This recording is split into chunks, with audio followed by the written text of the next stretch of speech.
também na audiência.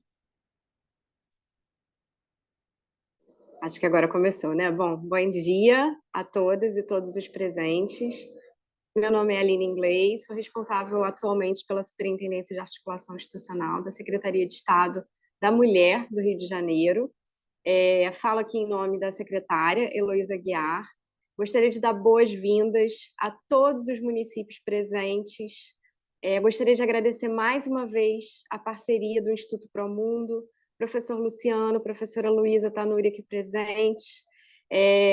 Se a Soraya não se incomodar, Soraya, eu gostaria de quebrar um pouquinho o protocolo e pedir só para as pessoas que estão presentes aqui hoje, os municípios presentes, se apresentem, né? E, enfim, digam seus nomes, o equipamento onde trabalham e os municípios que estão representados aqui hoje, até para a gente ter uma ideia, né, de quem está participando, né, e até, enfim, ajudar aí na dinâmica ao longo da aula, tá? Mas queria desejar realmente uma excelente aula para todas as presentes, agradecer o empenho, né, agradecer o interesse de vocês junto ao programa M, agradecer Soraya e Patrícia, né, por todo o empenho também para que esse curso ocorresse aí ao longo desse primeiro semestre.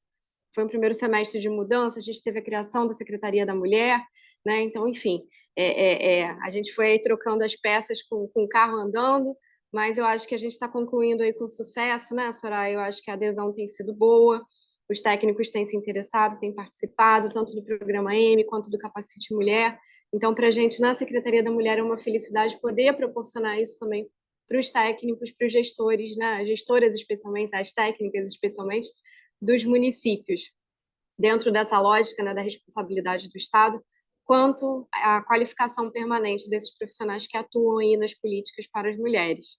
Tá? Então, eu vou pedir enfim, para os voluntários aí, na sequência, abrirem câmera, microfone e se apresentarem, por favor.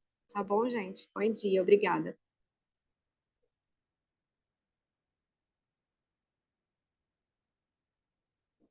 Excelente ideia, Aline. Quem começa? Soraya? Quer indicar? O pessoal está tímido. Eu quero indicar a Camila, de São Sebastião do Alto, porque eu sei que ela está aí na plataforma. Ela já. Pode ser, Camila?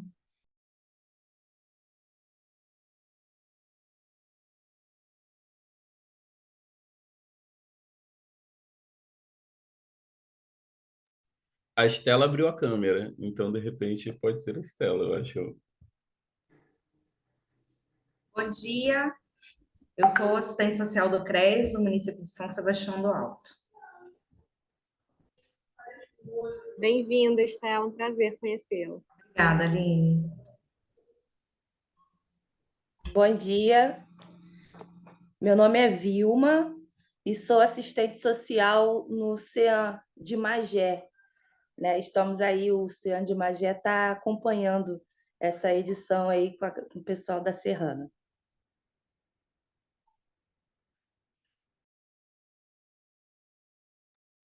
Agradeço a participação de Magé, Vilma.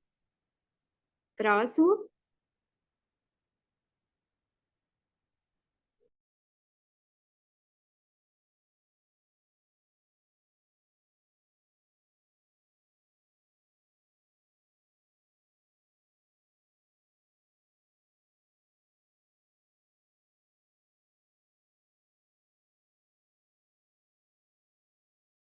Tem a Leia também, né, da Prefeitura do Rio.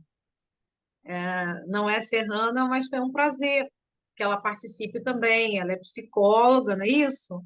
Atuava na proteção básica. Podem ficar à vontade mesmo as técnicos que não pertencem à região serrana. Sim, sim, claro.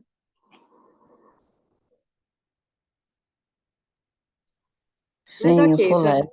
Oi, Sou Leia. Léa, psicóloga, e Bem-vinda. é um prazer estar participando com vocês desse evento. Muito obrigada, agradeço a Soraya. Agradecemos a participação do município do Rio também no curso.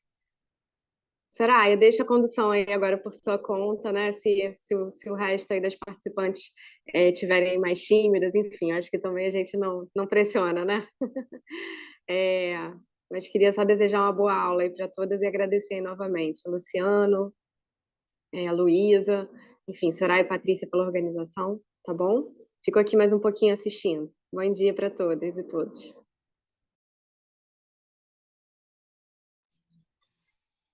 Não sei se a Aline vai poder ficar até o final pela agenda dela, mas também, em nome do núcleo, né, eu e Patrícia Xavier, queremos agradecer seu apoio, Aline, a sua compreensão da importância, né, desse trabalho de assessoramento técnico, de capacitação técnica, o quanto que você incentiva, o quanto que você busca recursos, né, estrutura para que tudo isso aconteça. Precisamos deixar isso muito registrado, né, que essa gestão tem trabalhado nesse sentido, né, para ofertar com qualidade o assessoramento, tanto quanto a capacitação técnica.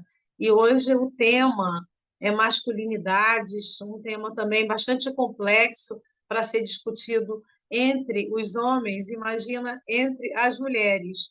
Mas como trabalhar a lógica no atendimento às mulheres em situação de violência dentro dos equipamentos especializados, ouvir, ter uma escuta qualificada das dores, dos sofrimentos, das dúvidas, de todas as questões que circundam o universo de uma relação abusiva, sem minimamente nós mulheres técnicas, psicólogas, assistentes sociais, advogadas, não temos uma interlocução com essa temática sobre masculinidades. O que nós sabemos sobre masculinidades?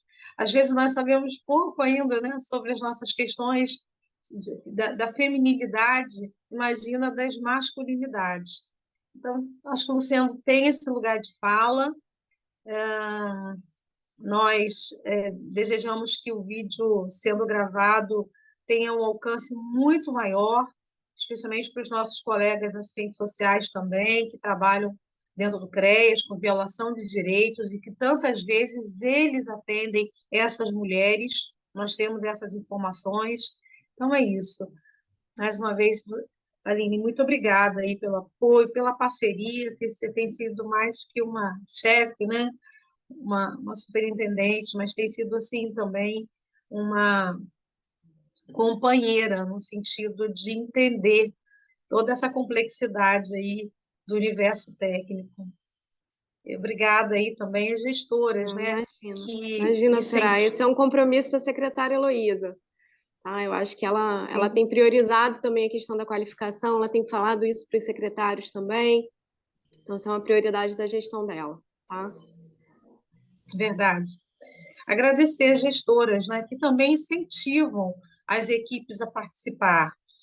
Sabemos aí das demandas, né, como que deve ser assim difícil, né, deslocar uma técnica para participar da capacitação, não deixar o equipamento descoberto. Nos municípios menores, nós estamos falando de municípios praticamente quase todos de pequeno porte, né? A maior parte ali da região serrana.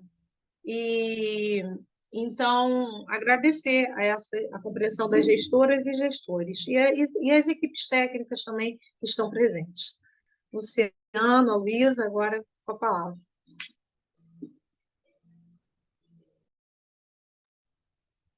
Olá, bom dia a todas e a todos.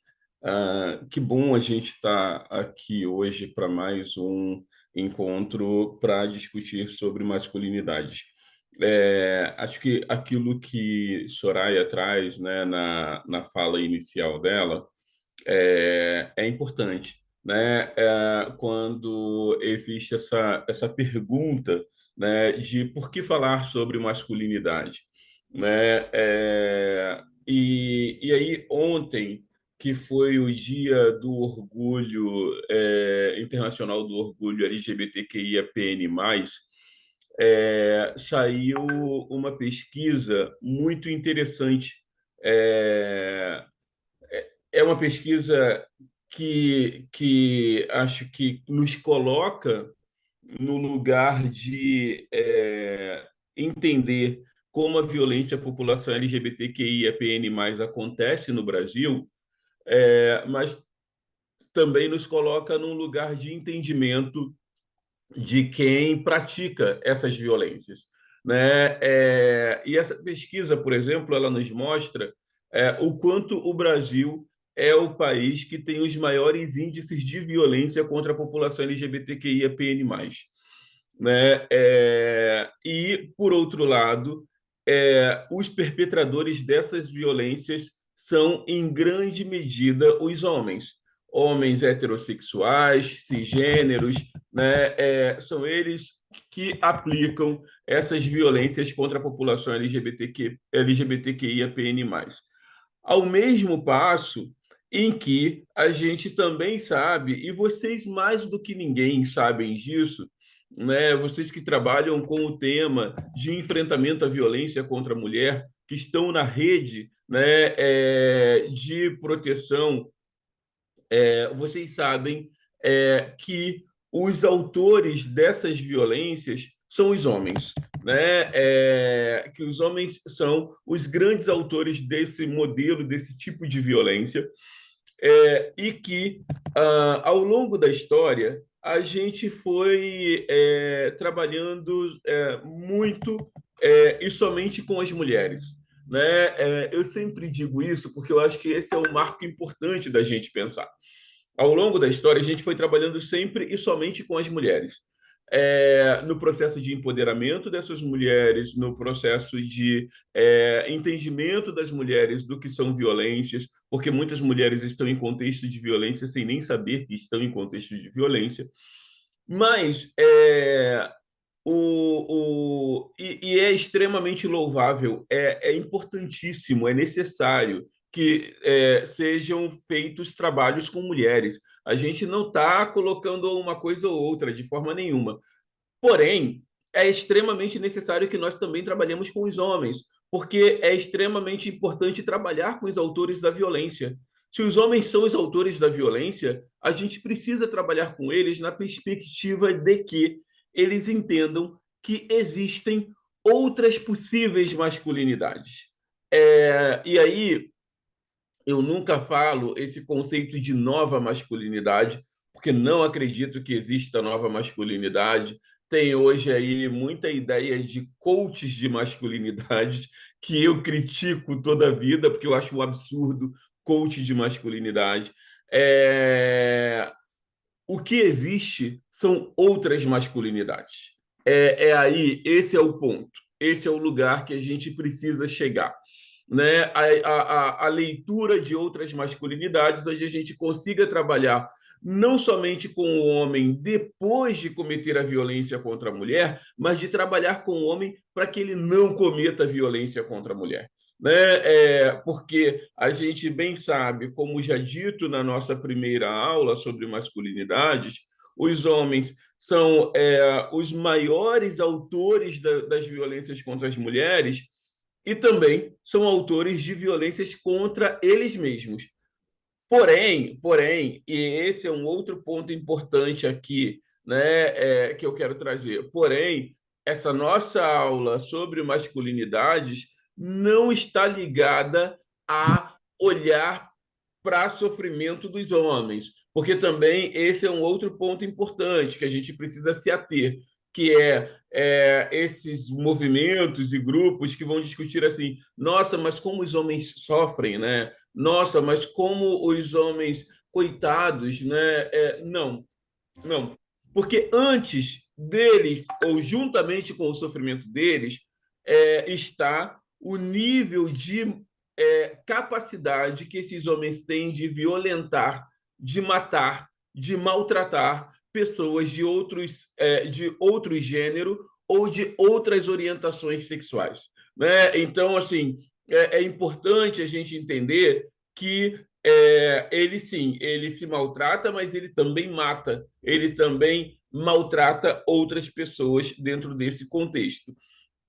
E é desse ponto que a gente vai trabalhar um pouco aqui na manhã de hoje, né, para a gente poder entender como é que essa masculinidade ela se desenvolve, né, como é que essa masculinidade ela opera e como nós temos no Brasil políticas públicas e trabalhos específicos com masculinidades para que a gente consiga mudar essa perspectiva do conhecimento e da prática de masculinidades que hoje se aplicam, né? Dito isso, a gente tem na Lei Maria da Penha, né,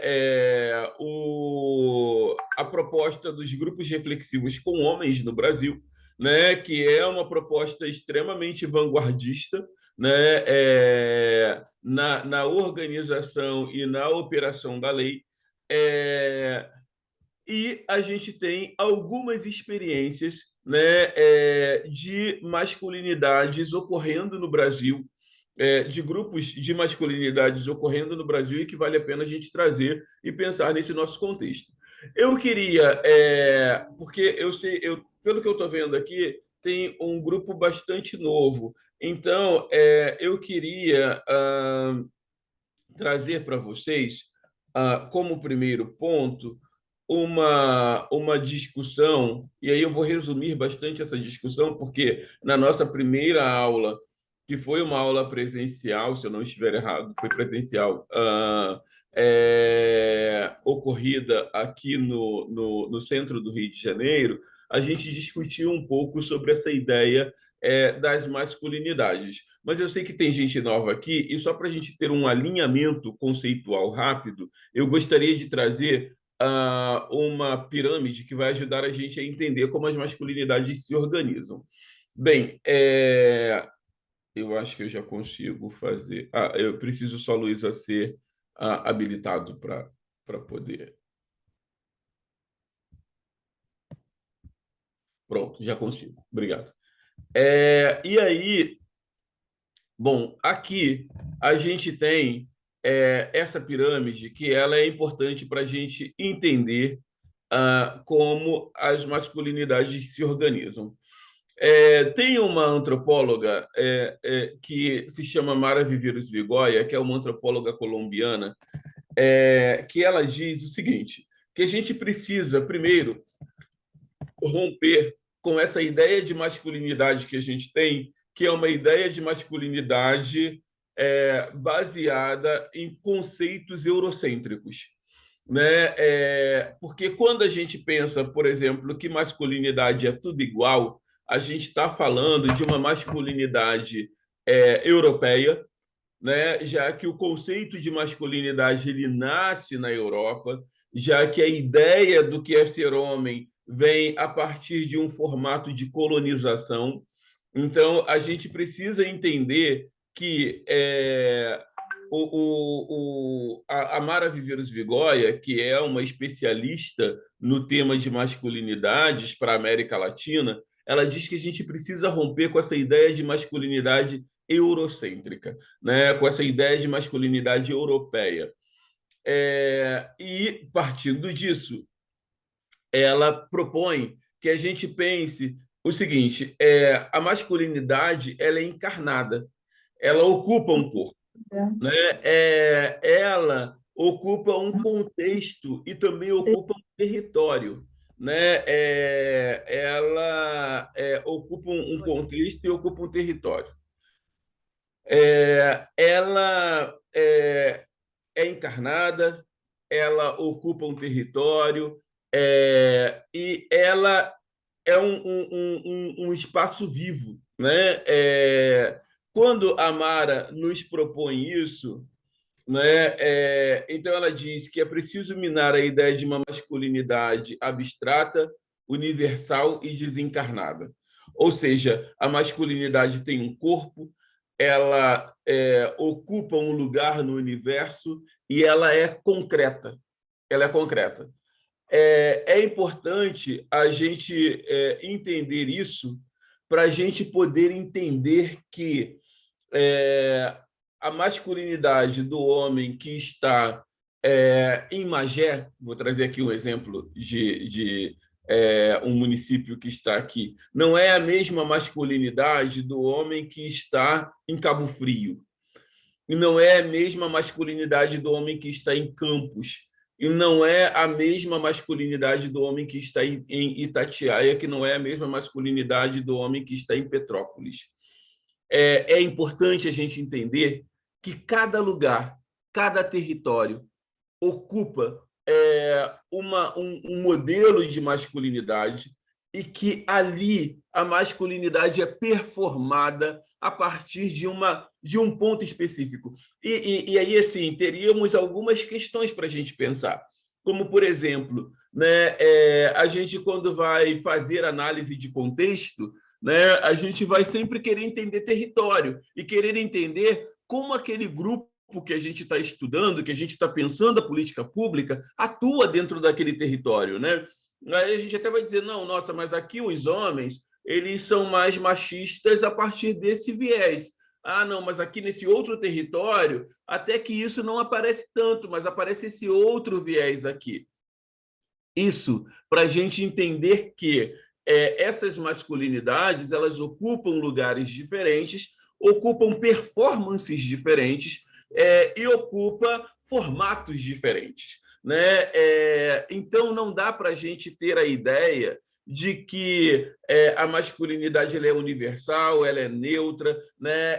Porque ela não é. Ela não é. Não é a mesma coisa ser homem no Brasil e ser homem nos Estados Unidos da América, ou ser homem na França, ou ser homem em Portugal. Não é. Ocupa lugares diferentes e ocupa performances diferentes. E aí, eu já lhes diria uma primeira coisa, que eu sempre faço essa analogia num certo tom de brincadeira, que é o fato de, quando as mulheres dizem os homens são todos iguais, sinto lhes dizer que essa frase não procede. Homens não são todos iguais, eles ocupam lugares diferentes, performances diferentes, e isso ajuda a gente a entender como a masculinidade se organiza. Bem, dito isso, eu gostaria de lhes trazer uma ideia de pirâmide das masculinidades. Pensar essa pirâmide nos ajuda a entender como as masculinidades se organizam. Primeira coisa é que, até aqui, a masculinidade ela foi e é organizada a partir de dois elementos centrais. O primeiro é a masculinidade hegemônica.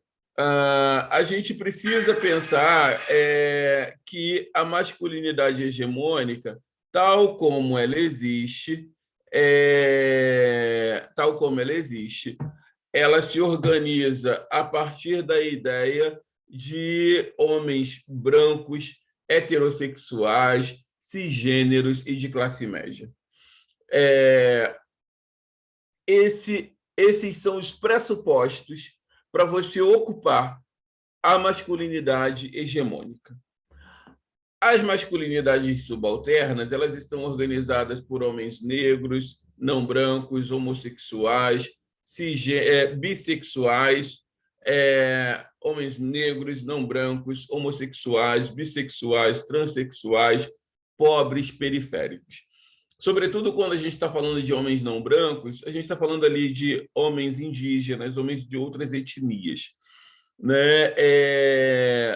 E aí, esse problema ele estaria resolvido se ele fosse isso, se essas masculinidades estivessem estáticas, rígidas, ocupando os mesmos lugares,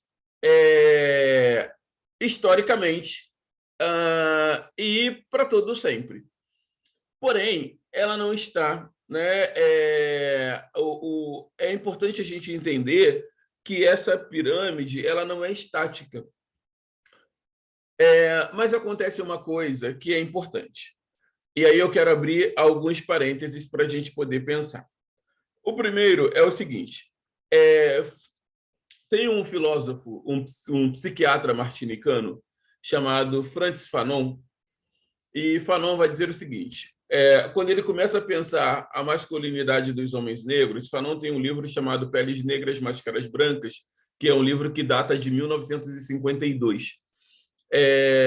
E Fanon, quando está falando sobre... Esse livro de Fanon é para discutir a identidade racial da branquitude. Tá? E é um livro muitíssimo interessante.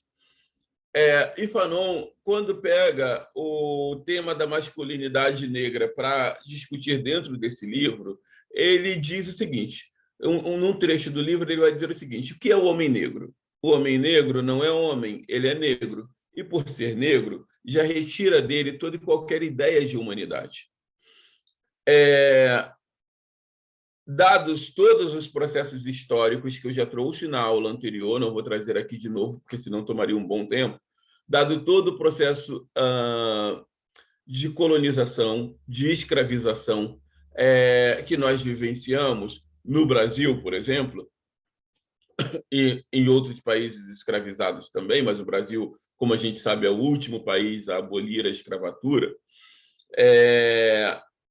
O homem negro ele é trazido para cá para ser duas coisas. Primeiro, uma força escravizada de trabalho, depois, para ser reprodutor. Ao final do processo de escravização, né, ali já pré-abolição, o Brasil ele tinha a compreensão de que, para ser um país moderno, ele tinha que ser um país branco. Quando isso ocorre, o homem negro ele perde o seu lugar social. Ele não tem mais lugar social, ele não tem mais, ele já não ocupa mais lugar social nenhum. Bom, dito isso, o que vai acontecer? Voltando para cá, para a nossa pirâmide. O homem, só ainda dentro do parêntese, o homem indígena, por exemplo. O homem indígena ele não sabe qual é o seu lugar social, né, dentro desse modelo de sociedade embranquecida, né, onde ele é convidado o tempo todo a performar uma masculinidade que não dialoga com aquilo que seja o seu processo histórico, seus costumes, suas práticas, suas culturas, né? Aqui eu até abro um parêntese para lhes dizer o seguinte: outro dia, dentro de uma comunidade indígena, alguém tentava dizer assim, não, porque o homem branco com o machismo, e aí o tradutor indígena deu a melhor resposta que alguém poderia dar, que ele disse assim: nós não sabemos traduzir a palavra machismo, porque nós não conhecemos a palavra machismo. E isso ajuda a gente a entender como isso se organiza dentro da cultura indígena. Na nossa leitura, muitas culturas indígenas poderão ter práticas machistas na nossa cultura, mas essa é a nossa cultura, é a nossa leitura do que é cultura, do que é a vivência em comunidade, né? E aí por isso que, para a gente pensar, né? E aí vem um outro desafio, que é pensar política pública no Brasil também tem a ver com a ideia de decolonialidade, né? Não é possível pensar política pública no Brasil sem pensar decolonialidade, porque a gente está falando com povos diferentes o tempo todo, né? Eu tô aqui trazendo questões que são questões estruturais, tá? Para a gente pensar masculinidade.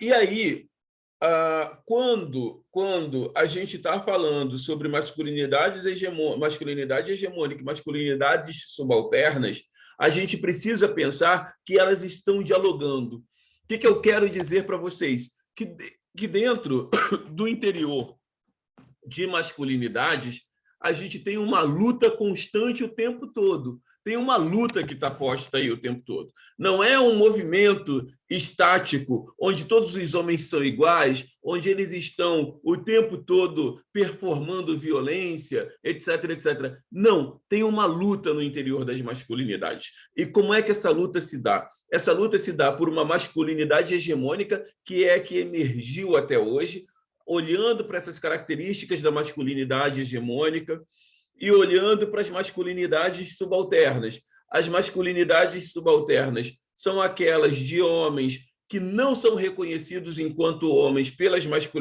masculinidade hegemônica. Então, a masculinidade subalterna, né, ou as masculinidades subalternas poderiam ser consideradas as masculinidades marginais, marginais no sentido daquele que está à margem, né? Aqui é importante a gente fazer essa leitura o tempo todo, né? Do significado dos conceitos, né? De como esses termos se organizam. Então, as masculinidades... Oi. Ah, tá. Eu acho que... Vou só desligar seu microfone, Virgínia. Caso você queira falar, você pode desmutar a hora que quiser, tá? E aí a gente precisa pensar as masculinidades subalternas como essa masculinidade que está à margem. Ela está à margem. E ela está à margem, mas ela é convidada o tempo todo. E aí é importante a gente ter essa ciência. Ela é convidada o tempo todo a ocupar o espaço da masculinidade hegemônica. Porém, ela não vai chegar à masculinidade hegemônica. Ela nunca vai chegar à masculinidade hegemônica. Por que ela nunca vai chegar à masculinidade hegemônica? Porque a masculinidade hegemônica é uma masculinidade que só pode ser performada por homens brancos, heterossexuais, cisgêneros e de classe média. Aí, qual é a base da masculinidade hegemônica? É o machismo. E qual é a base do machismo? É a violência. Então, é quase que um tripé. E a gente precisa entender como ele se organiza. A base da masculinidade hegemônica é o machismo. Ela se organiza através do machismo. E o que é que dá base, né? Como é que o machismo ele se manifesta socialmente? Por meio da violência. Não há outra forma. Não há outra forma. Seja violência física, verbal, psicológica, tal como a gente conhece as tipificações e manifestações da violência. Mas é dessa forma que o machismo se manifesta e se baseia na sociedade.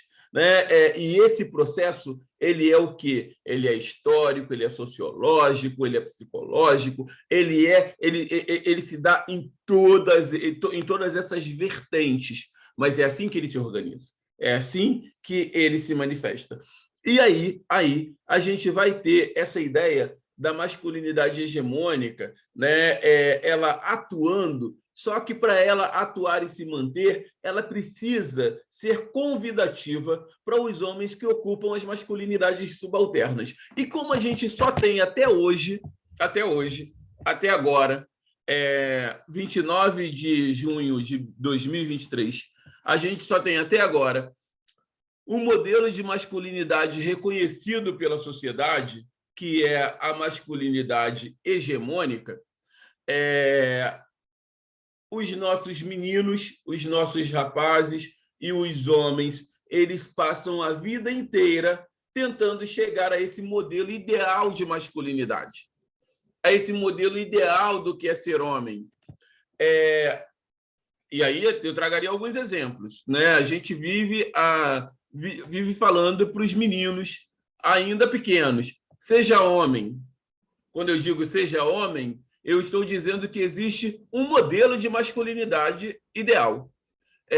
Se eu falo seja alguma coisa, eu estou apontando para aquilo que existe, né? E apontar para aquilo que existe é apontar para aquilo que até hoje se manifestou socialmente para nós. E essa manifestação social, ela é a masculinidade hegemônica. Dito isso, o que há é o seguinte, é a masculinidade hegemônica dizendo para esses homens das masculinidades subalternas o seguinte: cheguem a esse lugar, ocupem esse lugar, ocupem esse lugar, ocupem o espaço da masculinidade hegemônica, venham para cá. E como é que é a forma de ocupar esse espaço da masculinidade hegemônica? Manifestem violência, sejam violentos. Por isso que a gente vai ter, sim, os homens nas periferias agindo com violência contra as suas companheiras, agindo com violência contra a população LGBTQIAP+.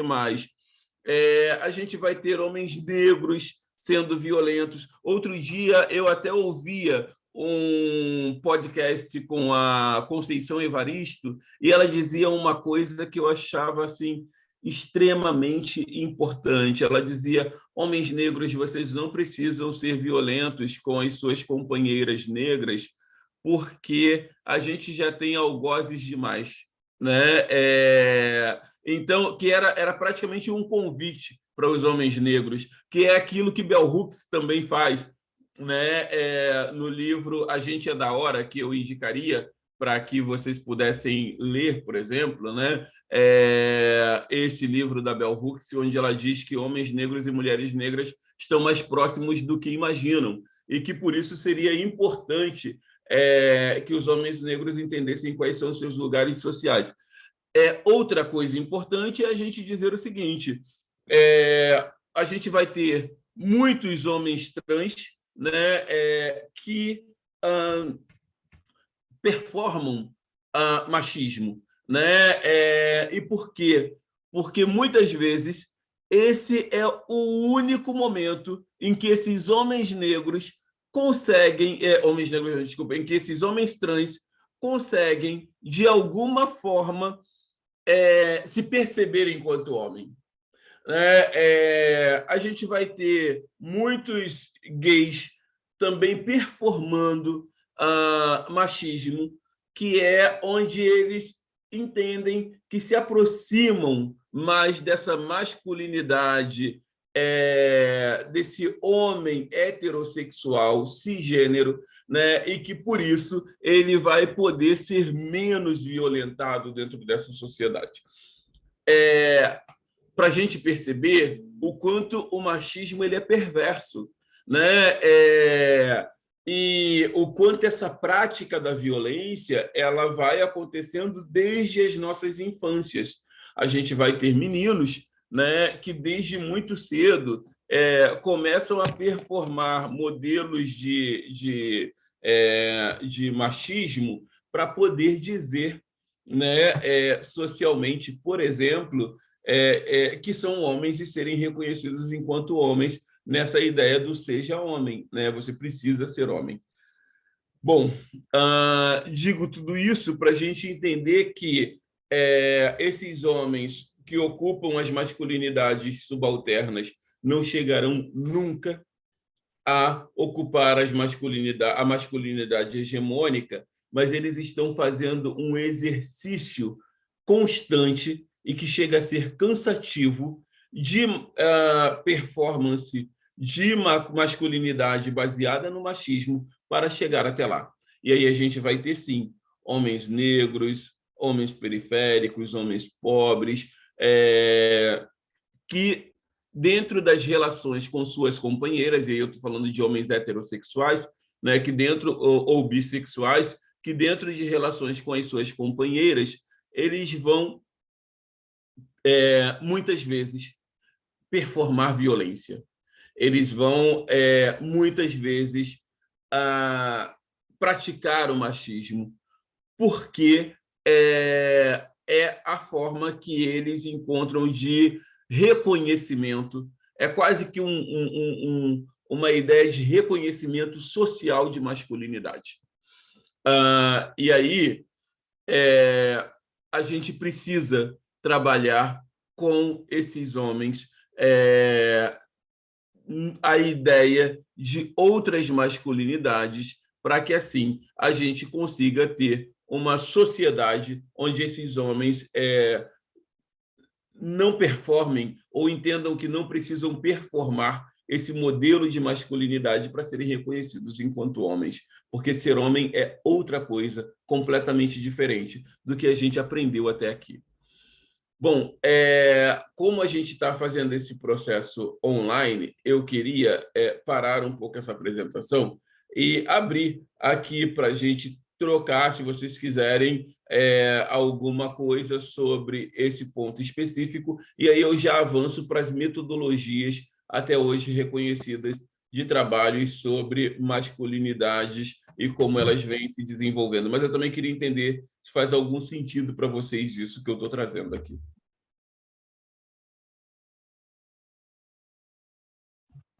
Uma pessoa de cada vez, com muita calma e tranquilo. Ana, você abriu seu microfone. Você quer falar alguma coisa?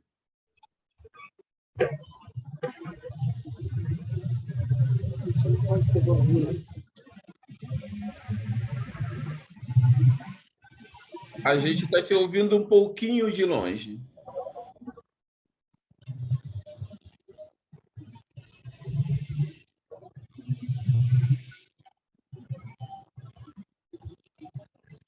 Não? Tá, eu vou mutar seu microfone, então, e qualquer coisa você abre ele de novo e a gente tenta, tá? Se você quiser tentar de novo, pode tentar, e aí a gente avança. Luciano, ela Oi. conseguiu?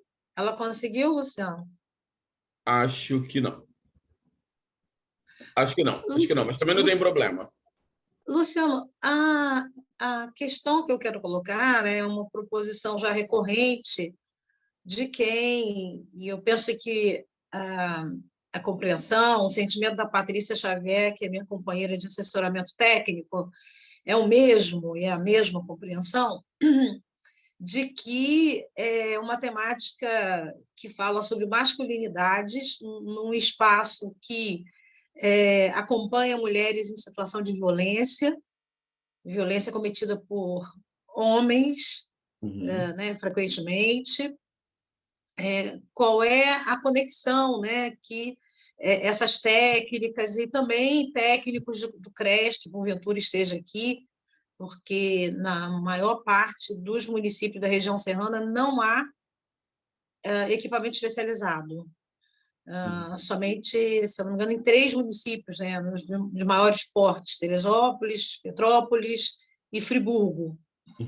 E em 2 não há CREAS, portanto, mulheres em situação de violência são atendidas num equipamento do SUAS que trabalha com prevenção, que é o CRAS. Okay. Então, a questão é essa, né? E eu acho que você colocou muito bem já no início qual o sentido, né, de falar sobre masculinidades para uma equipe que trabalha com atendimento a mulheres em situação de violência, né? Mulheres que muitas vezes não tiveram acesso às suas próprias questões, né, para problematizar as próprias questões da feminilidade, quanto mais das masculinidades.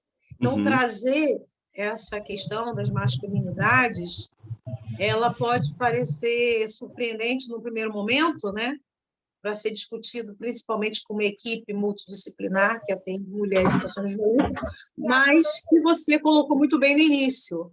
Mas acho importante sempre colocar um acento agudo aí da necessidade, sim, dessa equipe multidisciplinar, além de discutir as questões do universo feminista, do universo das mulheres, também discutir as questões das masculinidades, que vêm implícitas nas dores, nas narrativas dessas mulheres em atendimento dentro dos equipamentos, seja do SUS, seja nos nossos equipamentos especializados. Ótimo. Essa é a questão, Luciano. Ótimo, não, ótima. Essa questão ela é muitíssimo importante, Soraya. Obrigado por você tê-la trazido. Primeiro, é o seguinte, acho que a gente precisa compreender, né, como as masculinidades elas se organizam, para a gente entender também que o fenômeno da violência ele não é um fenômeno estático. Que a gente não tem essa leitura de cenário tão claramente como a gente imagina que tenha. Esse é um ponto importante, né? Essa leitura de cenário, essa leitura de contexto, ela não é tão clara assim. Ela é complexa, e é complexa, sobretudo, para a gente entender como é que essa masculinidade se organiza, né? Parece ser uma leitura fácil quando a gente vai para aquele lugar de homens são todos iguais, e que não são. um homem que age com violência com uma mulher num prédio da zona sul do Rio de Janeiro, né, é diferente do homem que age com violência contra a mulher na favela Na de zona Mangueirinha. rural, na zona rural de Exato. Macuco. Exatamente, na zona rural de Macuco. Exatamente. De São Sebastião do Alto, né? De Santa Maria Madalena. Exatamente. Cordeiro. Exato, é completamente diferente. Completamente diferente. Né? Ou do homem que esteja ali no melhor bairro de Petrópolis, né? É extremamente diferente. E por que é diferente? Porque esses homens ocupam lugares diferentes dentro dessa sociedade. A vítima é a mesma, ela tem o mesmo gênero, os impactos dessa violência são muito parecidos, né? Porém, essa organização de masculinidades de um e de outro é extremamente complexa, é extremamente diferente. E esse é o ponto que a gente precisa dialogar e precisa entender. Então, a necessidade de compreender masculinidades, ela parte daí.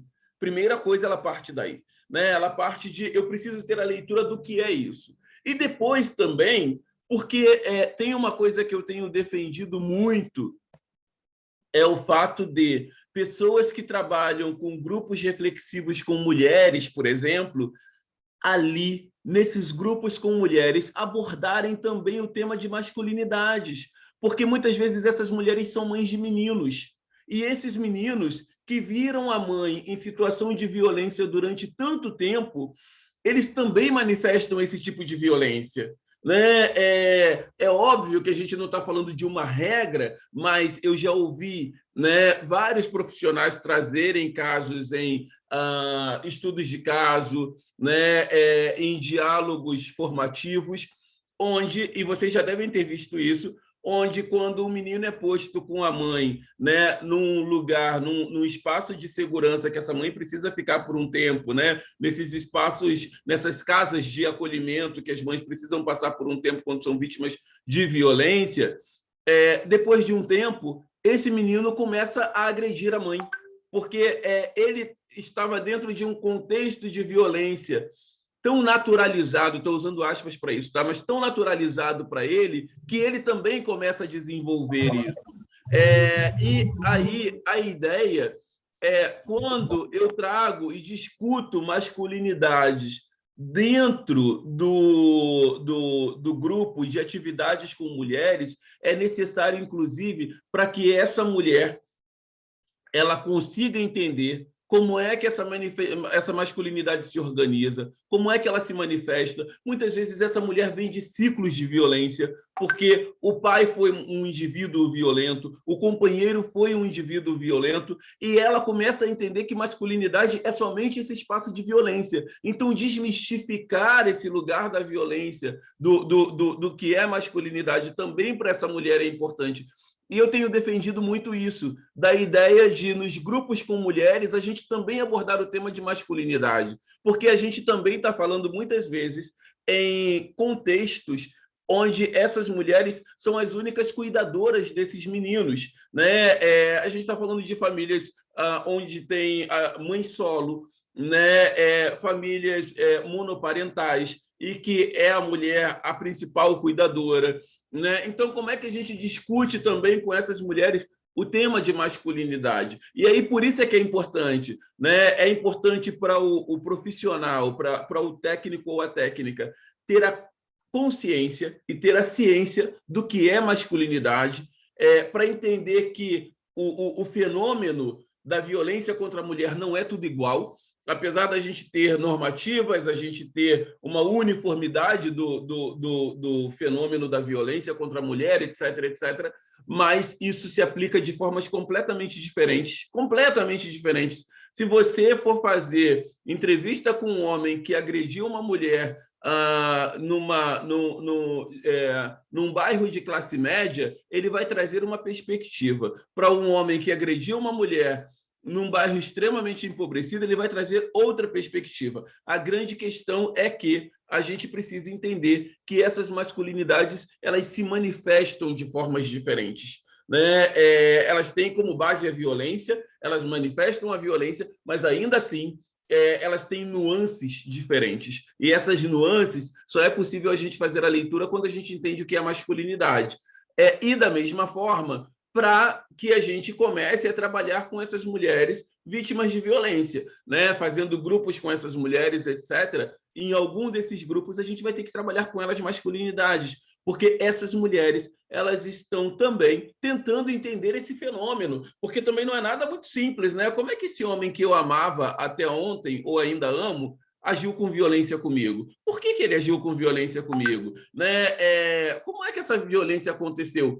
E aí eu não estou falando de justificativa de violência, mas estou falando de entender contexto, de analisar contexto, até para que ela, na relação com o filho, ela possa ir desmistificando esse lugar da masculinidade violenta que esse filho poderá ocupar, uma vez em que ele teve toda uma educação baseada na violência e ele foi testemunha de violência o tempo todo, que faz com que muitas vezes as crianças e adolescentes naturalizem que a masculinidade é o lugar da violência. Entendem essa questão? Assim, e aí eu acho ótimo, Soraya, isso que você traz, porque provoca a gente a pensar, né, de por que é importante que um grupo como esse grupo, que trabalha com mulheres, que atuam com mulheres, que fazem parte da rede de proteção de mulheres, dialoga sobre masculinidade. Por que a masculinidade é importante? Porque é fundamental a gente entender quem é esse indivíduo. Quem é esse indivíduo? Né? E aí, eu já tenho pouquinho tempo aqui agora, eu queria avançar para a gente poder pensar um pouco essas políticas. Né? E aí, pensando nessas políticas, eu queria trazer para vocês uma política que a gente precisa trabalhar para que nós tenhamos outras perspectivas de masculinidades. A primeira coisa é a seguinte: é a ideia de pensar a política intersetorial. A gente precisa trabalhar intersetorialmente, gente, sobretudo quando a gente está falando do tema de violência e quando a gente está falando do tema de masculinidade. Não é possível atuar sozinho. Também, eu não estou aqui dizendo para vocês agora, comecem a fazer grupos com homens, não é isso, né? Mas de, na rede, provocar os atores que têm como premissa nas suas políticas o trabalho com homens. E um desses atores, por exemplo, é a saúde. Né? E aí eu quero trazer aqui para vocês rapidamente, dentro da saúde, a saúde, quem trabalha com o tema de masculinidade entende que a gente tem 3 janelas importantes para trabalhar com homens. A primeira janela é a primeira infância. A primeira infância, que é aquela fase da vida que corresponde à idade de 0 a 6 anos, ou seja, desde a descoberta da gestação até o 6º ano de vida da criança. Esse é um momento importante para a gente trabalhar a masculinidade. Eu até queria abrir aqui um parêntese rápido, dizendo que, por exemplo, na educação infantil, a gente tem, na educação infantil, a gente tem alguns trabalhos muito interessantes. Né? Numa creche do Rio de Janeiro, né, aqui do centro do Rio de Janeiro, a gente trabalha por meio de rodas de contação de histórias o tema de equidade de gênero, né? O tema de masculinidades. E isso é super importante. A gente tem ali meninos entendendo que não existe coisa de menino e coisa de menina, menino entendendo que menino pode brincar com menina, menino entendendo que brincar com boneca não é um problema, ao contrário, a gente tem uma pesquisa no Brasil que mostra que 82% dos homens no Brasil serão pais biológicos em algum momento da vida deles, e tem uma outra pesquisa que mostra que 100% dos homens em algum momento cuidarão de alguma criança. Dito isso, é importante a gente entender que se eu trabalho com os meninos essa ideia de que sim, eles podem brincar de boneca, trocar a fralda da boneca, etc., etc., isso aponta para homens que serão cuidadores. Se eu trabalho com os meninos dizendo que sim, homem pode brincar de comidinha, pode brincar com coisas de cozinha, eu estou apontando para esses meninos que, sim, também preparar a alimentação, organizar a casa, também é coisa de homens. E quando eu faço isso, gente, eu não estou, como muitas pessoas têm dito por aí, eu não estou apontando para mudar a orientação sexual de alguém, porque não é isso que vai fazer alguém, um menino ser gay ou uma menina brincar de carrinho ser lésbica. Não é isso que vai fazer. Estou trazendo aqui da forma mais grosseira possível, que é essa forma que as pessoas também colocam no cotidiano. O que eu estou fazendo é contribuir para que esses meninos sejam... Oi? Já. O que eu estou fazendo é contribuir para que esses meninos sejam funcionais. É só isso. É só isso. Só isso, para que homens entendam que eles podem, sim, organizar a casa, eles podem, sim, desenvolver tarefas domésticas e que isso é ser funcional, somente isso. Esse é um ponto que eu gostaria de trazer aqui, porque tem sempre muita polêmica em torno disso, mas o que a gente está falando é apenas dessa divisão da tarefa doméstica que esses homens poderão fazer e que deverão fazer ao longo das suas vidas. Bem, e aí, a primeira janela é a primeira infância, a segunda janela é a adolescência/juventude, e quando a gente está falando de adolescência/juventude, a gente está falando de ali um momento em que os meninos começam a se relacionar com outras pessoas, né? E aí a gente está falando de como é que essas relações afetivas poderão se manifestar, porque a gente sabe que relação entre menino e menina também é uma relação de poder. Então, como contribuir para que esse machismo ele não seja desenvolvido a partir da prática da relação afetiva desses meninos, né? Contribuir para que eles entendam que educação sexual, né, também é tema de meninos e homens, né, e de que essa responsabilidade dentro da prática da sexualidade também é coisa de menino, né, para que não fique algo posto para as meninas e somente para as meninas. Então, esse momento, né, da adolescência/juventude também é uma janela importante para discutir masculinidade. A outra janela importante é a paternidade. Né? A paternidade é um momento importante para você discutir masculinidade com homens.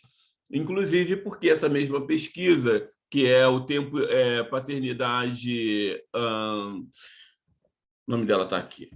Eu acabei esquecendo agora. Tempo de agir. Tempo de agir. Obrigado, Luísa.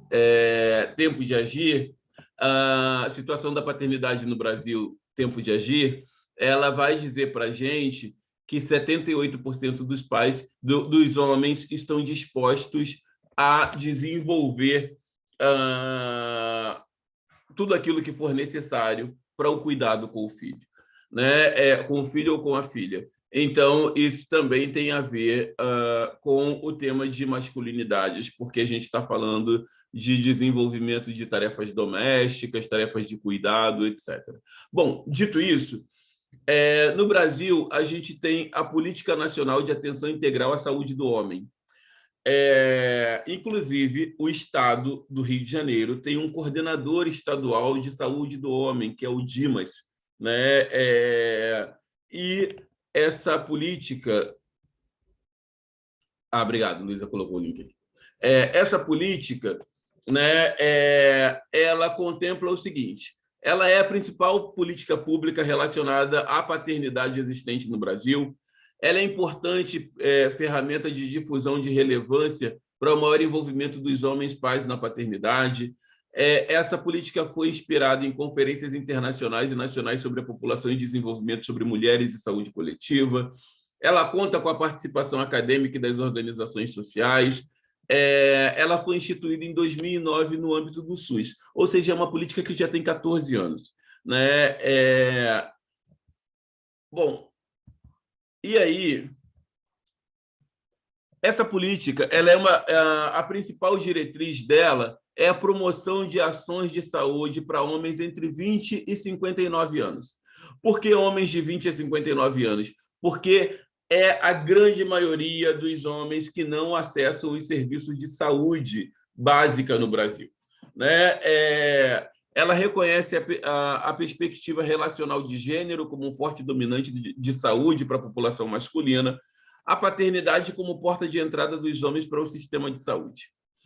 Aqui eu quero abrir um parêntese e perguntar para vocês o seguinte, e aí vocês podem colocar no chat, como preferirem, se vocês conhecem, se vocês já tinham ouvido falar dessa política, e se vocês conhecem, dentro do território em que vocês estão, como essa política se desenvolve no sistema de saúde. Essa pergunta é importante para a gente também poder avançar nesse diálogo. Bom, por que pensar uma política de saúde para os homens? Porque, comparado às mulheres, os homens usam menos o serviço de atenção básica. A Luciano. Menezes está dizendo aqui que nunca tinha ouvido falar. Luciano, posso interromper um minuto? Por favor. Eu fico pensando, você falando isso, eu estou aqui refletindo um pouco, né? O quanto que também essa coisa do cuidado com a saúde, a preocupação com a saúde, também não tem uma relação com essa questão da demonstração da fraqueza, né? Exato. Porque no momento que você admite que você tem um problema, que você tem uma falha no funcionamento fisiológico, biológico, né, do seu organismo, né, se aquilo também não entra dentro dessa lógica dos conceitos envolvidos aí na nossa masculinidade, né, conforme, né, esse entendimento hegemônico que você colocou, então, assim, se essa questão com a saúde também não tem uma relação muito forte com isso, né? Exato. Com essa questão, se eu admitir que eu tenho um problema, eu estou demonstrando uma fraqueza. Porque ser homem é ser forte, né? Ser homem inclusive, Aline, nisso que você está trazendo, né? O homem só vai para o sistema de saúde quando ele está com algo grave e que precisa de uma intervenção médica imediata, né? Ele vai para consultas de emergência, né? Mas, assim, na saúde básica, ele não frequenta, ele não vai. Sobretudo esses homens entre 20 e 59 anos. E, inclusive, os profissionais de saúde, eles dizem o seguinte: quando esses homens são idosos, eles frequentam quase que diariamente os espaços de saúde. Mas os homens mais novos, eles não chegam à educação base, ao setor básico de saúde. Né? E isso tem a ver, sim, sem dúvida alguma, com essa masculinidade hegemônica, que não, tudo bem, estou com uma dor aqui, mas eu vou tomar essa aspirina que vai me ajudar a melhorar. Né? Mas ele não chega até o setor de saúde.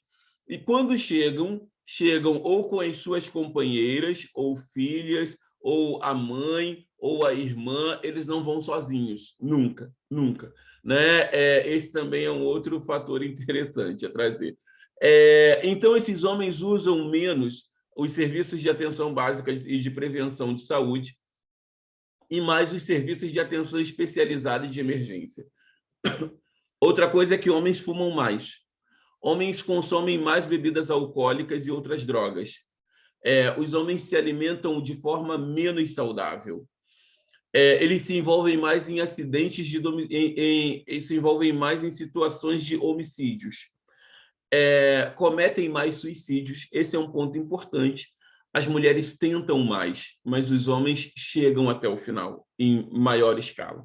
né? Eles cometem mais suicídio. Sofrem mais de doenças mentais e se envolvem mais em acidentes de trânsito e acidentes de trabalho. Bom,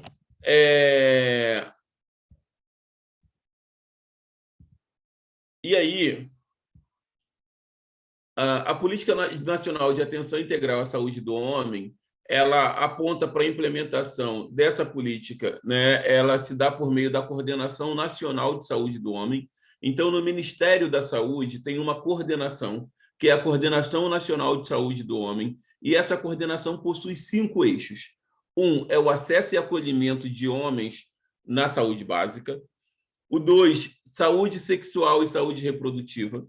O 3, paternidade e cuidado. O 4, agravos e condições crônicas na população masculina. E o 5º é a prevenção de violências e acidentes. E aí, aqui eu queria trazer para vocês apenas um eixo, só para a gente olhar rápido, que é o seguinte, é o eixo de paternidade e cuidado. Esse eixo ele é estratégico, porque ele estimula a paternidade participativa em todas as etapas, desde a gestação, o parto, o pós-parto, o puerpério e o desenvolvimento infantil, e ele é a porta de entrada para os homens em serviço de saúde. O que acontece? Vou falar rapidamente disso daqui, porque isso ajuda vocês, quando estiverem na rede, a pensar esse tema de masculinidade. Quando a mulher ou o casal descobre a gestação, né? Pensando, e aí aqui a gente está fazendo um recorte para casais heterossexuais, tá? Pensando nessa relação homem-mulher permeada pela violência, etc. Descobre a gestação.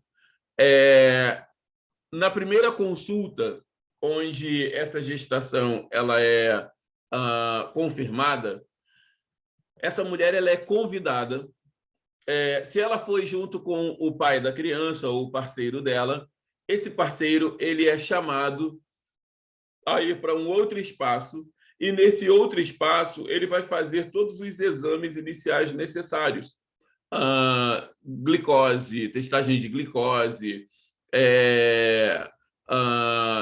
teste para saber se ele tem ou não tem sífilis, né? Inclusive, a gente tem aí no Brasil teve um aumento muito grande nos últimos anos de sífilis, né? E esse é um grande problema, porque a sífilis congênita é um problema muito grave, né? Então, assim, esse homem ele é convidado para fazer toda a testagem de HIV, etc., para saber como é que está a saúde dele. No segundo momento, esse homem ele é convidado a também fazer toda a cobertura vacinal dele.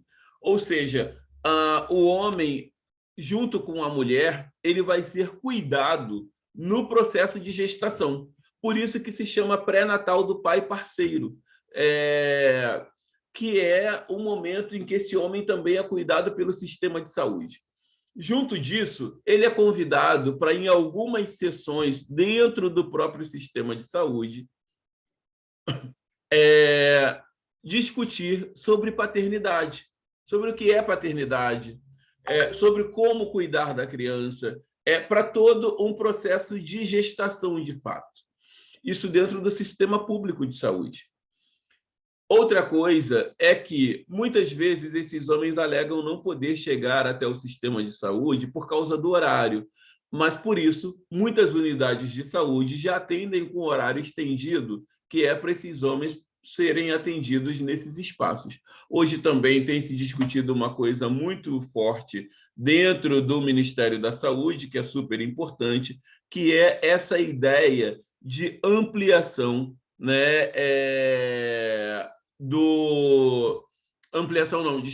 que é essa ideia do homem poder ser atendido na unidade de saúde que fique mais próxima, por exemplo, do trabalho dele, né? Ele não teria que ser atendido somente na unidade que está no território em que ele mora, mas também próxima do seu espaço de trabalho, entendendo que muitas vezes esse homem pode ter um horáriozinho durante o almoço para ir lá para poder ser atendido, ou na hora que ele sai do próprio trabalho, ele pode ir lá e ser atendido. Isso facilita para a adesão dos homens à unidade básica de saúde, né? Então, é criar oportunidades para que esse homem seja atendido.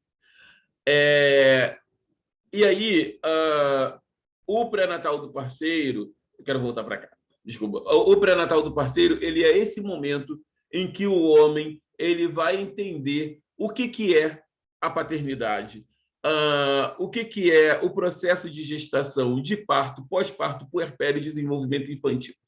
Eu me lembro muito sempre de eu me lembro muito sempre de um homem que uma vez num grupo sobre paternidade e cuidado, ele virou, eu vou tirar essa apresentação rápido para trazer isso, de um homem num grupo sobre paternidade e cuidado, que ele vira e diz o seguinte: Luciano, eu queria entender, o filho dele tinha nascido, tinha pouco tempo, acho que tinham ali mais ou menos uns 40 dias, e ele dizia assim, eu queria entender, era um grupo de mais ou menos uns 20 homens, né?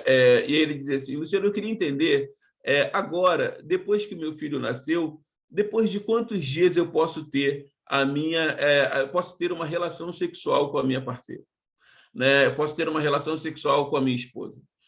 E aí ele dizia assim, porque os médicos falam que são 40 dias, né? Que é esse período ali que essa relação sexual não pode existir. Mas eu também percebo que ela não está muito confortável, que ela não está querendo muito, né?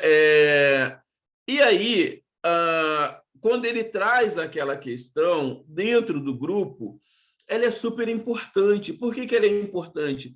Porque ajuda esse homem a entender que esse processo é um processo que não é só de tempo cronológico, mas também é o tempo psicológico que essa mulher precisa ter, é se sentir confortável para poder, de novo, ser tocada por esse homem, é se sentir segura também para poder ter essa relação sexual pós-gestação.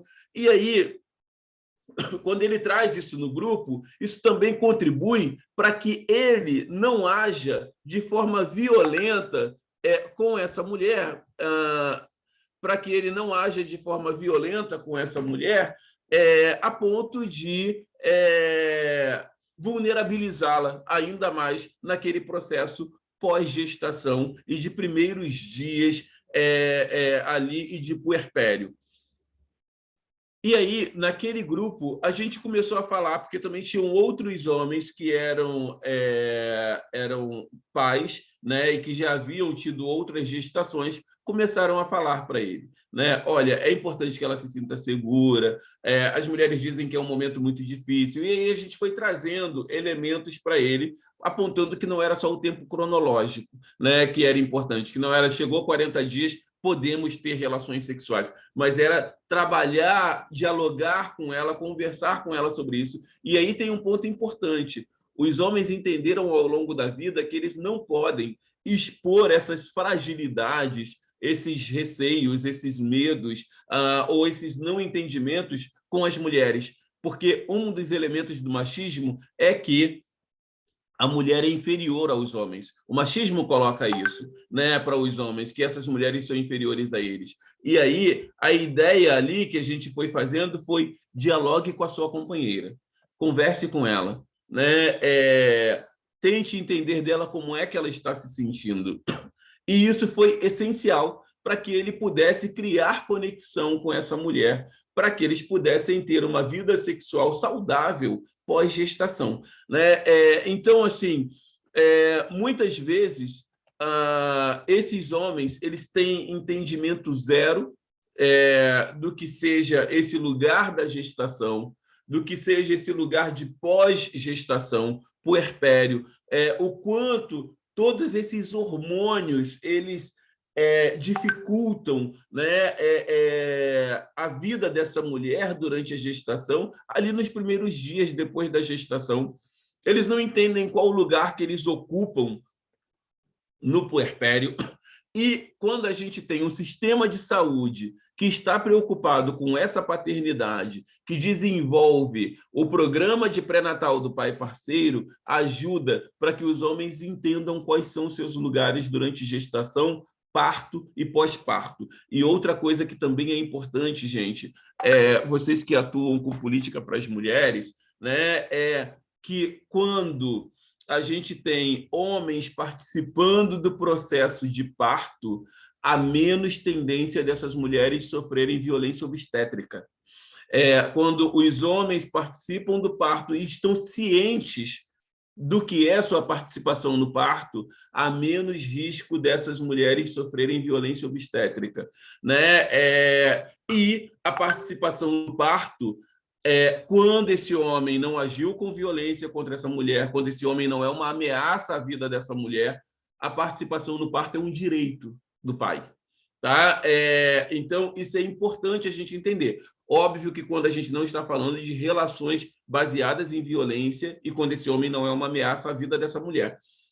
Então, isso é um direito. E, por ser um direito, também contribui para que essa mulher não sofra violências obstétricas naquele momento em que ela está tão vulnerável. Porque a gente sabe que o momento do parto é um momento em que a mulher está completamente vulnerável e ali muitas violências ocorrem nesse sentido, né? Sobretudo quando a gente está falando de espaços mais periféricos. Existem muitas violências que ocorrem nesse sentido. Bem, e aí, já apontando para os caminhos finais dessa nossa conversa, o pré-natal do pai parceiro, né, ele sensibiliza gestores e profissionais de saúde para a importância do envolvimento de pais em todas as ações voltadas aos direitos sexuais e direitos reprodutivos e aos cuidados posteriores com o nascimento da criança. Bem, o que acontece?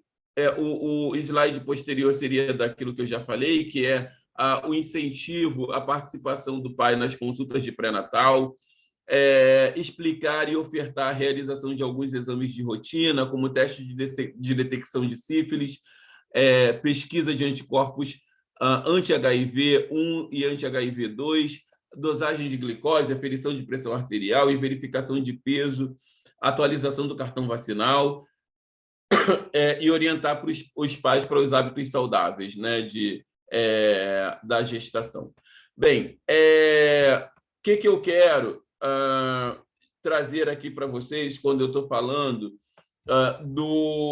desse processo ser um fator intersetorial, né? Que, na maioria das vezes, vocês estão o tempo todo em reuniões de rede, né? Em reuniões de rede do município de vocês. Então, vale muito a pena vocês apontarem para quem de direito deveria e deve trabalhar com os homens para que consigam desenvolver essas atividades com os homens. A educação, ela precisa trabalhar com os meninos também o tema de masculinidade. Ela precisa trabalhar com as crianças, com os adolescentes e com os jovens os temas de masculinidade. Aqui eu quero trazer alguns exemplos rápidos, porque eu sei que já tenho pouquíssimo tempo. Mas o primeiro o maior índice de evasão escolar entre o final do ensino fundamental e o início do ensino médio é de meninos do sexo masculino. E são eles, a maioria, que evadem das escolas. Quando a gente está falando, né, sobre evasão de meninas, muitas vezes essa evasão também está ligada à gestação na adolescência, né? E muitas vezes essas meninas elas estão gestantes de meninos também adolescentes. Então, não trabalhar temas como masculinidade dentro da escola é uma perda, porque a gente não permite que os meninos saiam do processo de educação entendendo o que é ser homem na sociedade, entendendo como manifestar essa masculinidade. E isso é preventivo. Isso é preventivo. Eu me lembro, quando a gente estava fazendo o primeiro ciclo desse curso no CEDIM, de alguns profissionais da rede de atendimento à mulher dizerem assim: a gente vai para as escolas para trabalhar gênero nas escolas. Isso é super importante e precisa fazer isso. Essa é a ação de rede, essa é a ação intersetorial que a gente precisa fazer. Com os homens, a gente tem dentro do sistema de saúde. Então, é cobrar no nosso município para entender se essa política de atenção integral à saúde do homem está sendo desenvolvida, em que medida está sendo desenvolvida, né? E de que forma que vocês podem contribuir para o maior entendimento. Porque muitas vezes nos espaços de CRAS, né, ou nos espaços de CRAS, sobretudo, as mulheres chegam lá, estão gestantes, e elas não sabem que podem encaminhar seus parceiros para o sistema de saúde, para que eles também sejam atendidos durante o processo de gestação. E a gente não está falando aí só daquela coisa de... e nem um pouco disso, né? Dessa coisa de o pai que cuida é um paizão. Não, a gente não está falando isso. A gente está falando de homens que entendam o que é o cuidado com a paternidade, porque ali também eles vão entender o que é o processo de equidade de gênero no cuidado. A equidade de gênero no cuidado é super importante, porque muitas violências ocorrem, infelizmente, também contra as mulheres nesse período do puerpério. Então, os homens que entendem qual é o lugar da paternidade, eles também vão entender que a relação saudável com as suas companheiras ou com as mães dos seus filhos é importante para o desenvolvimento dessa criança e para um espaço, né, doméstico onde essa criança se sinta confortável, essa mulher consiga maternar com tranquilidade e esse homem consiga paternar. Então, o que eu estou trazendo aqui o tempo todo para vocês é que uma masculinidade saudável ela vai impactar diretamente na vida dessas mulheres. Uma masculinidade saudável vai impactar na vida de crianças e adolescentes e uma masculinidade saudável vai impactar num outro modelo de sociedade. Por isso que é importante a gente trabalhar nessa perspectiva da masculinidade, porque aí a gente também está trabalhando com a causa do problema, sabe? A gente está trabalhando lá onde o problema começa, porque o problema da masculinidade ou o problema do machismo não é um problema de mulheres, o problema do machismo é um problema de homens. Ele se torna um problema de mulheres também a partir do momento em que o machismo é estrutural. E aí a gente vai ver mulheres que, sim, manifestam machismo, etc., etc., porque ele é estrutural. Mas ele não começa com as mulheres. Ele é um problema de homens. Tanto que são esses homens que ainda matam, em grande medida, as mulheres, violentam as mulheres, etc. Então, por que eu preciso trabalhar com o tema de masculinidade? Porque se eu não trabalhar com o tema de masculinidade, eu não estou atacando o problema na raiz. Eu estou olhando para a manifestação desse problema, mas eu não estou olhando para onde ele começa e com quem a gente precisa trabalhar. E, nesse sentido, a gente vai precisar de aliados, né? E aliado é a rede, aliado é a própria academia, aliado são todos os atores com os quais eu preciso trabalhar junto e ter uma política pública que seja uma política pública eficaz para o trabalho com esses homens, né? Porque é somente através da política pública que a gente vai conseguir chegar a todos os cantos. Isso é importante a gente dizer aqui, né? Porque, por exemplo, o Promundo, que é a organização que eu trabalho, é uma organização não governamental, é uma organização social. A gente testa a metodologia, a gente pensa a metodologia, a gente escreve, a gente produz cadernos, produz materiais, mas para apoiar a política pública. É para isso que a gente faz, né? Porque a gente não desenvolve a política pública, a gente apoia a política pública. E é por isso que a gente está aqui, por exemplo, agora, né? Apoiando a política pública para ter uma política pública cada vez mais eficaz que consiga chegar a esses homens que a gente não pode chegar e a gente também não quer chegar, porque esse não é o nosso lugar, o lugar é da política pública, né? E aí é importante a gente saber que a organização social ela tem as suas limitações e a política pública consegue chegar a todos os cantos desse país, e é por isso que a gente trabalha apoiando essa política, para que a gente consiga ter homens cada vez mais conscientes dessa masculinidade e aliados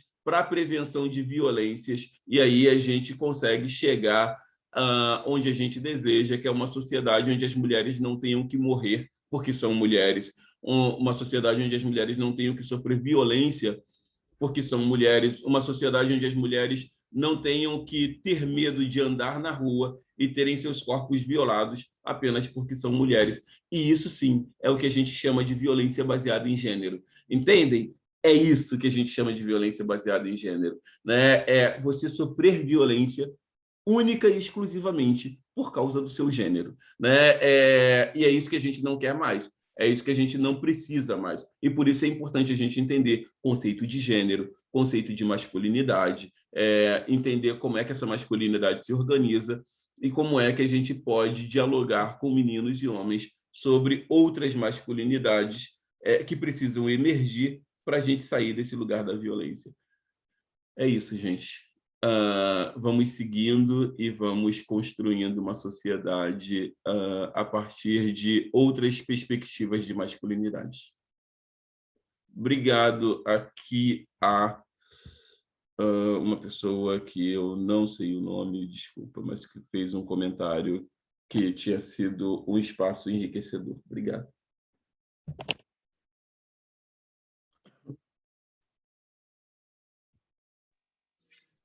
Aline, talvez fosse um momento agora de novamente oferecermos a oportunidade de microfones abertos para encaminhamento de perguntas, narrativas breves sobre experiências que podem enriquecer aqui o espaço. Eu mesma trago uma da região serrana, que me chamou muito a atenção, aliás, mais de um município, mas o relato de duas técnicas que atuam no CREAS já há algum tempo e que, Luciano, não tem nenhum registro, mesmo antes da chegada delas duas, uma assistente social, uma psicóloga, de atendimento a mulheres em situação de violência. É claro que muitas questões foram levantadas, né? Questão cultural, religiosa da cidade, né? Que, como impeditivos de uma procura, né? Mesmo que num espaço profissional, para relatar uma experiência que envolve vergonha, constrangimento, né? Além de sofrimento. Então, nós ainda temos equipamentos que não há registro, não obstante ter, porque me lembro também que uma das técnicas relatou um fato que uma cidade pequena, né, do interior da região serrana, havia havido uma festa da cidade e houveram 2 registros policiais de violência contra a mulher, mas nenhum deles chegou até o CREAS, né? Porque não há centro especializado. Então, nós ainda vivemos, né, esse fato de que os números são subdimensionados, não há relatos, não há registros, por uma questão cultural, né? Falar sobre as questões da feminilidade é complexo demais, né? E envolve pensar na questão das masculinidades. E aí fica mais complexo ainda. Então, essas mulheres se fecham, muitas vezes, né, em outras perspectivas existenciais, filosóficas, religiosas, e nós temos, então, aí esse fato, né, de técnicas não terem nenhum registro, nenhum relato a fazer sobre violência contra a mulher, apesar de ser um equipamento que trabalha com violação de direitos. É bem assustador, né? Porque, assim, acho que na prática, eu sempre fico pensando, né? Na prática, se a gente tem trabalhado com o rompimento do silêncio também, né? E esse rompimento do silêncio muitas vezes vai ocupar o espaço ali de oficinas, formações dentro de espaços de organizações sociais que estão naquele território, né? De oficinas também dentro das escolas. A gente já ouviu muitos relatos como esses, né? Por exemplo, de alguns profissionais que dizem, né? Nossa, eu fui para a escola fazer uma oficina sobre a Lei Maria da Penha e fizemos algumas séries de oficinas e depois os alunos começaram a dizer, nossa, na minha casa tem situação de violência contra a mulher, tem situação de violência doméstica. Eu não sabia antes o que era violência doméstica, mas tem situação de violência doméstica. É sempre pensar em quem quebra esse silêncio, né? Quem pode quebrar esse silêncio dentro desses espaços. Mas que é necessário fazer um trabalho com a rede, isso né? Porque se existe esse silêncio todo em torno da manifestação de situações de violência, é importante trabalhar com esses outros parceiros da rede, né? Para que, ao menos, as pessoas tenham a ideia do que são violências, né? De como essas violências elas se desenvolvem, e como é possível quebrar esse ciclo do silêncio a partir da violência, porque é muito assustador. E aí tem todos essas bases onde essas pessoas estão organizadas, né, Soraya, que você traz, que é a base filosófica, a base religiosa, né, que são bases muito importantes também para definir se essas pessoas denunciarão ou não situações de violência, se elas verbalizam para fora do espaço doméstico ou não situações de violência, né? Me lembro, por exemplo, de uma vez trabalhando numa comunidade, uma senhora que dizia, né, não, ele é ótimo, ele é um homem muito querido, eu amo meu marido, ele às vezes age com violência comigo quando ele bebe um pouquinho a mais. Ou seja, sabe, tinha ali um lugar, né, de violência constante, mas ela, baseada em vários outros conceitos, não trazia isso, né? E o quanto foi importante a rede fazer esse processo de entendimento com essa mulher de que era uma violência e de que, sim, essa violência estava se manifestando e que ela precisava romper com esse lugar do ciclo da violência, uma vez em que ela denunciasse esse processo, né, de violência desse homem.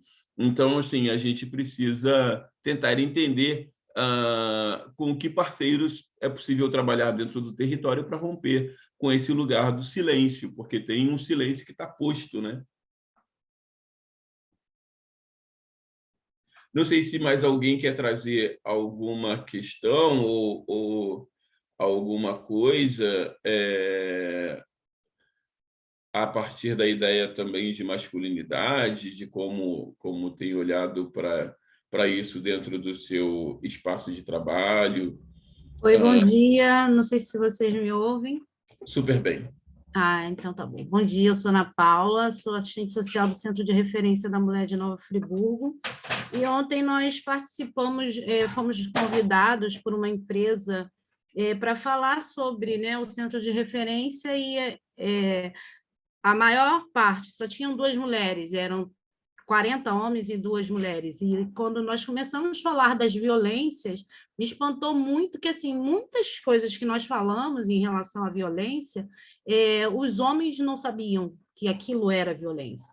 Então, assim, eu acho que é muito importante por isso que eu estava até preocupada em perder essa apresentação, porque eu estive presente no primeiro dia e estava doida para poder participar hoje, para poder, porque assim, a gente é sempre convidado, e a gente trabalha muito com adolescentes também, vamos em escola, e a maior parte são adolescentes do público masculino. Então, quando a gente começa a falar o que é violência, puxão de cabelo, muitos não sabiam que isso era uma violência. Então, eu acho que isso é muito importante, estar sendo discutido, sim, masculinidade. Tá bom? E, Ana Paula, o que você está falando é muito necessário também para a gente pensar como é que essas violências elas se dão no ambiente doméstico, né? Por exemplo, eu já trouxe isso no outro momento, mas acho que para vocês eu não trouxe. Mas uma vez fazendo uma oficina com homens, a gente estava discutindo sobre violências, né? Os homens eles não sabiam o que era estupro marital, né? Eles não sabiam que insistir e forçar a companheira a ter a prática sexual com eles, que aquilo era estupro. Eles não sabiam. E muitos não sabiam disso, muito baseado no machismo, que dá essa ideia para o homem de que quando ele se casa com essa mulher, esse corpo é dele, né? E que como esse corpo é dele, ele pode fazer aquilo que ele desejar e como ele desejar e no momento que ele desejar, né? Então, eles não tinham consciência, né? E aí foi até uma discussão muito intensa do grupo porque os homens diziam assim, não, mas isso não é, imagina se isso é violência. Eu só insisti, eu insisti e daí foi, eu dizia, não, mas isso é estupro.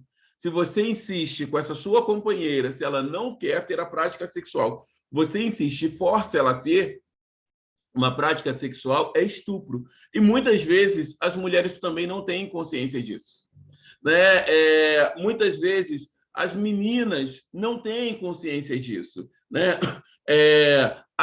Mas muitas vezes os meninos também não têm consciência disso. Me lembro de uma vez discutindo com os meninos, eles diziam assim, mas se ela foi para o motel, se ela disse que estava afim, chegou lá, começou a dizer que não estava mais afim, mas a gente já estava lá. Eu falei, mas ainda assim, se essa pessoa foi por livre e espontânea vontade, mas chegou lá e ela não quer mais, ela não quer, né? E você não pode forçar essa pessoa a ter uma prática sexual.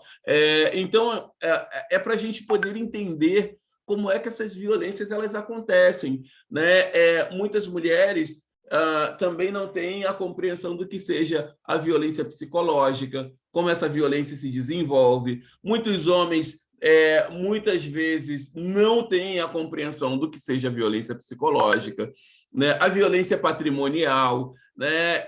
Essa coisa do outro pegar o seu telefone, pegar o seu documento de identidade, né? Para que você não saia daquele ambiente. Então, olhar o seu telefone, né?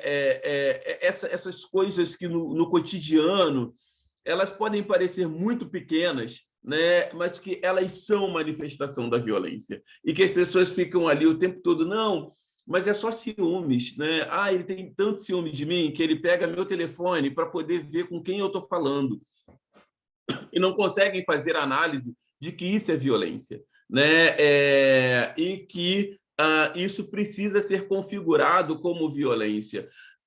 E aí, quando a gente está fazendo essas oficinas, é o momento de trazer essas questões práticas mesmo, Ana Paula. Quer dizer, olha, isso daqui é violência, isso daqui é violência, isso daqui é violência, isso daqui é violência. A questão é que, historicamente, a gente foi educado para poder maquiar essas situações de violência, dando vários outros nomes, como ciúmes, né, como cuidado, ele cuida demasiadamente de mim, né?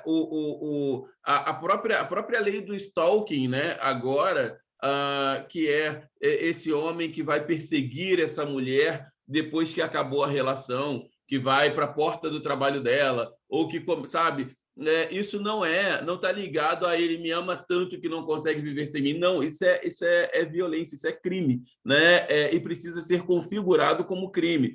Ou seja, a gente precisa trabalhar essas nuances dessas violências para que as pessoas entendam que sim, isso é violência, né? O estupro não é apenas quando você encontra alguém na rua, pega essa pessoa e tem uma relação sexual forçada com essa pessoa. É quando você também convive com essa pessoa, você mora com essa pessoa, né? Você tem uma relação estável com essa pessoa, mas assim também essa pessoa não quer ter relação sexual naquele dia e você insiste e força essa pessoa a ter uma relação sexual com você. Isso também é estupro. E aí, esse é um momento em que muitas vezes isso não dialoga com os aspectos religiosos, né? E a gente vai precisar ter muito cuidado para poder dialogar sobre isso, mas também mostrar para as pessoas que sim, isso é violência, né? Então, a gente vai precisar ter muito tato para poder lidar com essas situações, e eu acredito que vocês tenham, né, no dia a dia esses tatos para poder fazer esses diálogos constantemente. Bom, eu acho que é isso tudo. E aí eu quero aqui agradecer a vocês por essa escuta cuidadosa nessa manhã. Dizer que é sempre muito prazeroso estar com vocês. A gente se encontra, né, daqui a pouco na aula final, que Luísa, Patrícia, Soraya depois também darão essas datas para vocês. Mas a gente está sempre muito aberto a fazer esses diálogos, viu? E eu indicaria vocês, na rede, a procurarem o setor de saúde para entender como é que está se desenvolvendo a política nacional de atenção integral à saúde do homem, porque ela vai ser muito necessária nesse momento em que a gente está dialogando sobre masculinidades. Tá bom.